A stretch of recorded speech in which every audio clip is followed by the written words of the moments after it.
नमस्कार. आज आपण 27व्या श्लोकाचा अर्थ जाणून घेणार आहोत.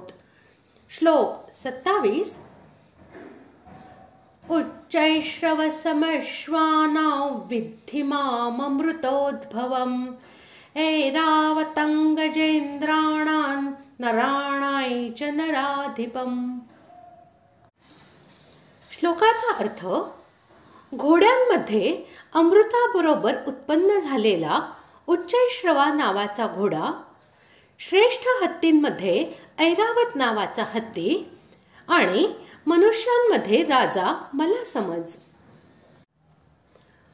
उच्चैश्रवा याची उत्पत्ती ही अमृतासाठी समुद्राचे मंथन करताना अमृताबरोबर झाली होती.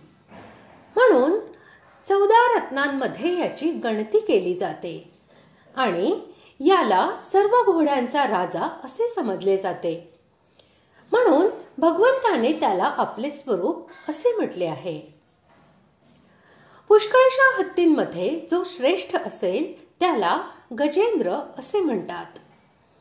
अशा गजेंद्रामध्येही इंद्राचे वाहन असलेल्या ऐरावत हत्तीला सर्वश्रेष्ठ आणि गज या जातीचा राजा मानले आहे. याची उत्पत्ती ही उच्चैश्रवा घोड्याप्रमाणे समुद्र मंथनातूनच झाली होती. म्हणून भगवंताने याला आपले स्वरूप असे म्हटले आहे.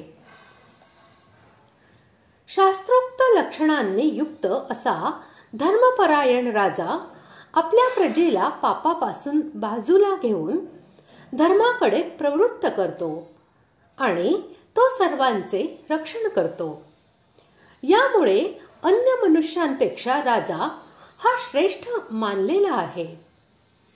अशा राजांमध्ये भगवंताची शक्ती साधारण मनुष्यापेक्षा अधिक असते. म्हणून भगवंतांनी राजाला आपले स्वरूप असे म्हटले आहे. अशा प्रकारे आज आपण 27व्या श्लोकाचा अर्थ जाणून घेतला. पुढील भागात आपण 28व्या श्लोकाचा अर्थ जाणून घेणार आहोत. धन्यवाद.